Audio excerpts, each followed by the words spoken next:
¿Qué tal? ¿Cómo te va? ¿Nos vamos a animar a meternos en el tema que la gente quiere que hablemos en este entorno? Pero por supuesto. Bueno, el tema es sexo. Sexo, sexualidad y todo lo que esto implica en los tiempos que corren, ¿no? Ujú. Aclarando que es un tema polémico, que es un tema para discutirlo, que es un tema donde no hay... Donde puede haber opiniones muy diversas y debe, posturas muy y diversas. debe haber posturas muy diversas, y es bueno que haya, ¿no? Ujú. Así que todo lo que podemos decir será siempre o nuestra opinión, o la tuya o la mía, que además a veces no son coincidentes, ¿no? Probablemente. La primera cosa que a mí me gustaría decir es que el ser humano es un animal sexual, sexuado y sexual, independientemente de lo que haga con esa sexualidad. Y esto me parece importante, ¿no? Quiero decir, no se puede renegar de nuestra esencia, y parte de nuestra esencia son un montón de cosas que forman parte de lo que somos. No solo es un animal sexual, sino que, si vamos a empezar con esa perspectiva así, Dale. biológica, podemos decir, dentro de los animales somos los más sexuales que hay. Muchísimo más, muchísimo más que la inmensa mayoría de los otros animales donde el sexo Muy bien, se reduce a la cuestión de la reproducción. muy bien. Hay un dato muy interesante que hay solo 2 especies que tienen sexo mirándose a la cara, en general. Unas son los humanos y otras son los parientes más cercanos a los humanos, que son los monos, que se llaman los bonobos. Ajá. Todas las otras especies no tienen sexo espalda con frente, no frente con Vos frente. conoces el mito, ¿no? Dicen que la primera mujer no era Eva, Era Lilith. era Lilith. Mm. Lilith. Y el mito cuenta que Lilith no estaba dispuesta a tener sexo de espaldas. Y que fue Lilith la que le dijo, yo no voy a darme vuelta para tener sexo, yo si tengo sexo contigo voy a tener sexo cara a cara, Mirándote. mirándote. Y que esto provocó una revolución y una oposición tan grande y una discusión entre el primer hombre y el Dios creador, que apareció después Eva, que en realidad conservó aquella costumbre de tener sexo cara a cara, pero que quizás fue concebida para no ser tan No sé, rebelde, claro. ¿no? Pero está muy bueno el mito. Y me parece que en este momento vale rescatarlo. Claro, rescatar la figura esa de una Sí, Lilith, sí. una mujer más combativa Mm. y más consciente de su identidad, ¿no? Sí. Y a mí me parece que esta cuestión de que los humanos tenemos sexo mirándonos el uno al otro, en general, ¿no? Tiene que ver con que el sexo es fundamentalmente un modo de conexión, un modo de comunicación, un modo de contacto social, un modo de expresar nuestro afecto, incluso de generarlo, de producir un encuentro. Yo quiero ser más provocativo. Yo me animaría a decir que en realidad es lo único que es. Todo lo demás es una consecuencia. Es decir, alejada la sexualidad del hecho concreto de reproducción.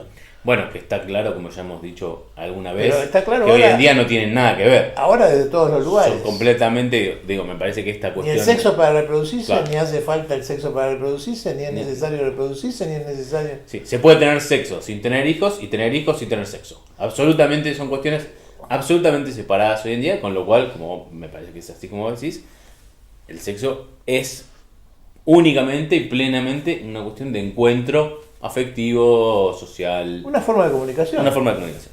Y si lo pensamos en el lugar más clásico de una forma de comunicación dentro de la pareja, podríamos entender por qué, digamos... Habría que poner un asterisco dentro de la pareja.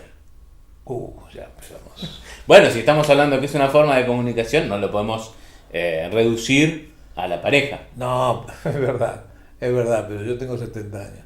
Y todavía me cuesta pensarme en esto. Bueno, digo, para no reducir a los modos No, clásicos entiendo. de la sexualidad. La sexualidad es mucho más amplia que eso. No, bueno, está bien, pero quiero decir, no hay nada que yo pueda decir sin ser excluyente, sin querer, ¿no? Digo, si yo dijera, como decía hace muchos años en una charla, la mejor forma de comunicación entre un hombre y una mujer, hoy sería cuestionable. No, por supuesto. ¿Por qué un hombre y una mujer? Claro ¿no? que sí.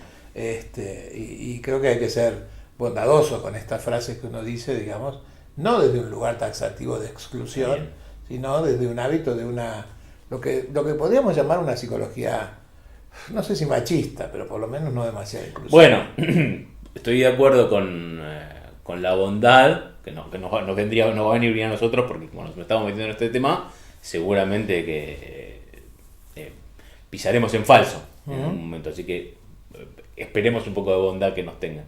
Pero también me parece que vale la pena remarcar dónde uno se va un poquito, se pierde un poco en eso por sus propios prejuicios, porque venimos de años y años de adoctrinamiento en este sentido. Entonces, sí, seamos bondadosos con esto, también no lo dejemos pasar. Bueno, empezando por la dicotomía en la cual hemos sido educados y en la cual la sociedad se ha manejado desde hace muchísimos años, que es el tema de casilleros estancados, ¿no? Heterosexualidad, homosexualidad, ¿no? Uh-huh. Y cómo esto ha ido evolucionando desde muchos lugares, desde otras sexualidades que aparecieron para sumarse a esa lista tan esquemática, ¿no? Uh-huh. Digo, ¿qué habrá sido pobre del informe Kingsley? ¿Te acuerdas? De los años 60, ¿no?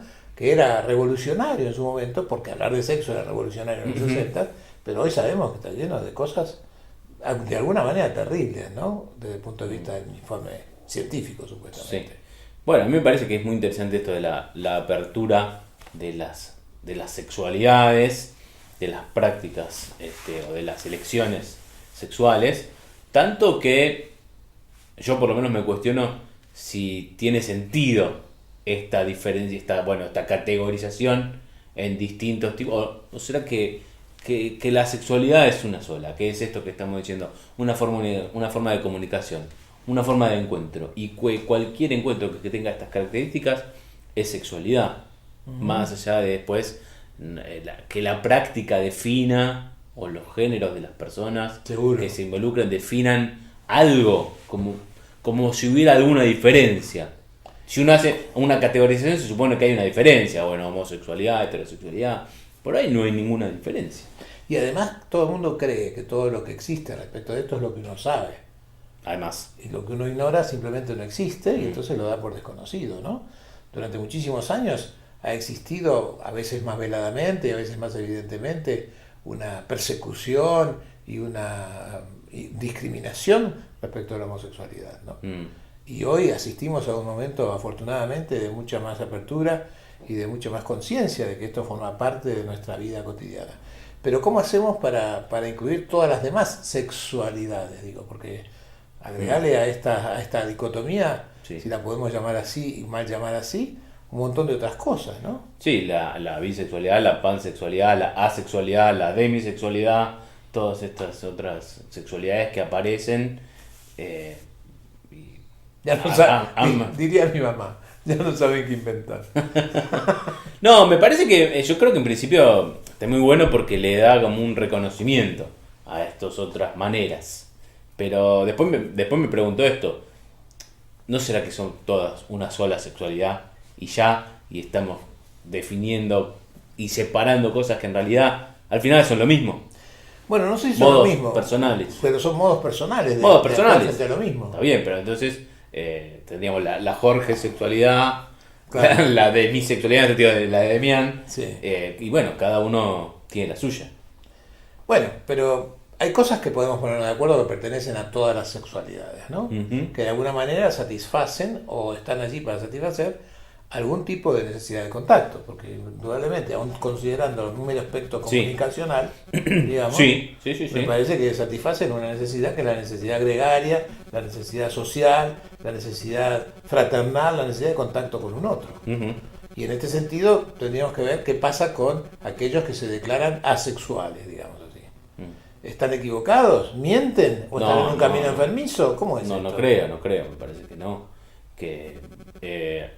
Me parece que ahí se puede... Bueno, respetar que esa necesidad de contacto quizás pase por otros lugares o inclusive no esté. Que alguien en determinado momento, no sé, que podría extenderse, supongo, no tiene interés, diría yo, ni siquiera diría necesidad, no tiene interés en un contacto con otros. Y podría, yo diría algo ser. más. Yo creo que, inclusive, me animo a decir, o es lo que pienso, y ahora pido disculpas si a veces siento ofendido, que en realidad, cuando alguien se define a sí mismo o define a otro como asexuado, se refiere al hecho concreto de las relaciones sexuales. Pero si entendemos que el sexo es mucho más que las relaciones sexuales, no existen los asexuados. Podría ser. ¿Cómo podría ser que alguien renuncie a que una parte de sí es su sexualidad? más allá de que la ejerza, la ejecute, la actúe, la use para vincularse con otros, digamos. Nuestra vida cotidiana está cargada de energías, pretensiones, atracciones, inclinaciones, que tienen mucho que ver con mi sexualidad visto desde el punto de vista esencial, me parece. Bueno, por ahí habría que ver cuando alguien se piensa como piensa su asexualidad, ¿a qué se refiere? ¿No? Porque me parece que podría ser que hubiera alguna cuestión de pensar la sexualidad de un modo demasiado estrecho, demasiado acotado, por ejemplo, a la genitalidad o claro. a otro tipo de cuestiones que nosotros creo que vamos hacia ahí, es decir, como decir, la sexualidad es mucho más amplia que eso, y me parece que empezar a entender eso puede más liberarnos de un montón de cuestiones de las que sufrimos en relación con la sexualidad, porque la pensamos determinada por ciertos moscones que tienen que suceder y que tienen que darse una relación sexual para pensar que es una relación sexual satisfactoria. Nos olvidamos de que se trata del encuentro, de la comunicación, del placer, y empezamos a pensar que hay como etapas que cumplir.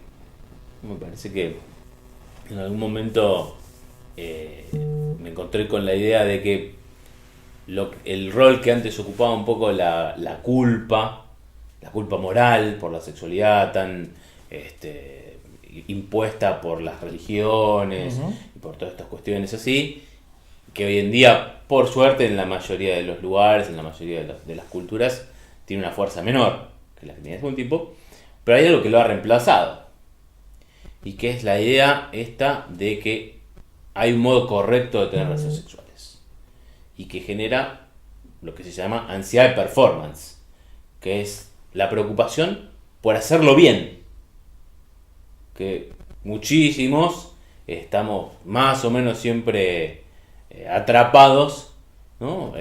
por esa idea de que hay que hacerlo bien, y eso por supuesto que interrumpe y deteriora el placer y el encuentro que podemos tener.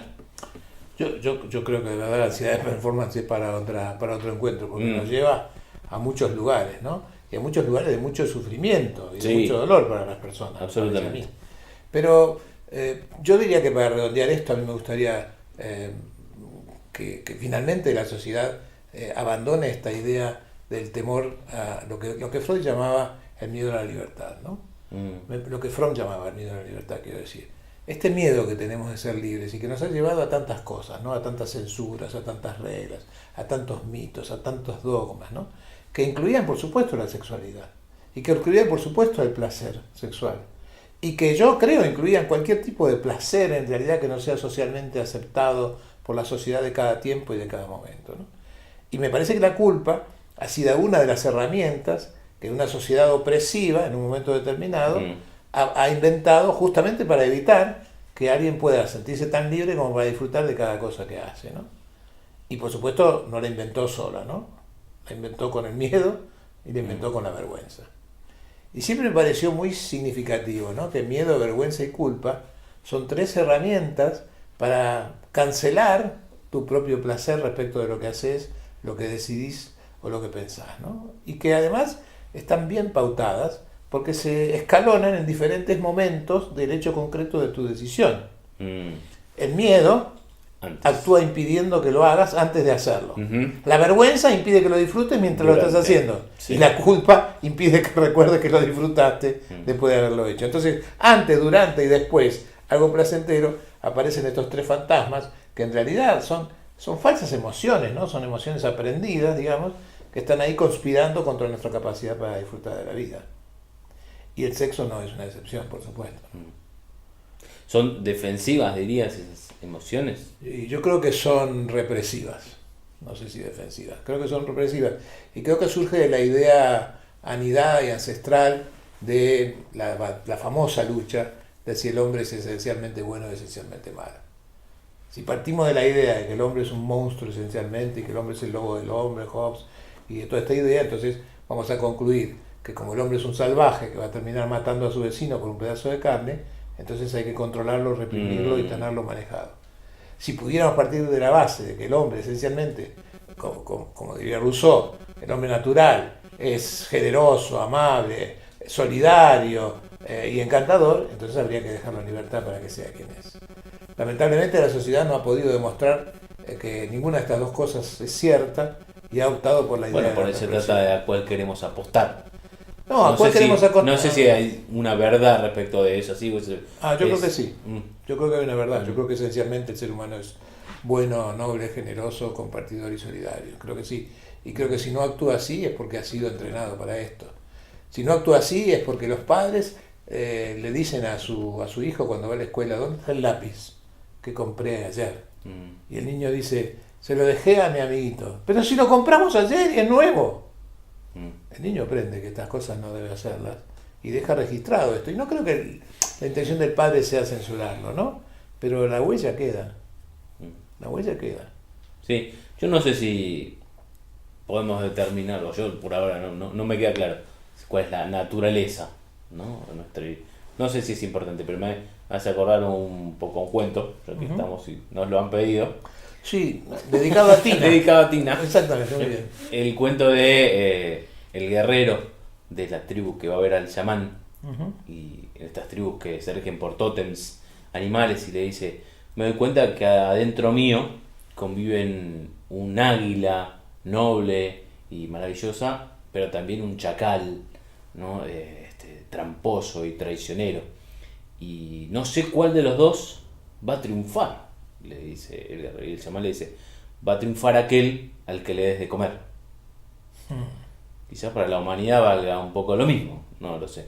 Ojalá que, como decís, nuestra naturaleza sea del águila. Pero no, aunque esté la otra, va a triunfar aquella a la que alimentemos. Exactamente, estoy de acuerdo. Y seguramente el mundo competitivo en el cual vivimos, donde en realidad todo parte de la idea de que no hay para todos, no va a alimentar mucho a la águila generosa, ¿no? Sí, sí. Para tratar de volver un poquito a la sexualidad, que Volvamos. podemos pensar que alimentar eso sería dar lugar a esta libertad. ¿Qué vos decís? A la libertad personal y a la libertad de los demás. De vivir su sexualidad lo más plenamente que se pueda, ¿no? Yo creo que hay... Muy bien. Creo recordar una frase de, si no me equivoco mal, de Sabater, que decía algo así como, en lo que da placer a dos y no hace daño a nadie, no puede haber nada de malo. Hoy podríamos decir, bueno, en lo que da placer a dos o más, para incluir algo más. pero no puede haber nada. Prometeme que seguimos hablando de esto Por porque supuesto. me quedo pendiente. ¿Cómo no?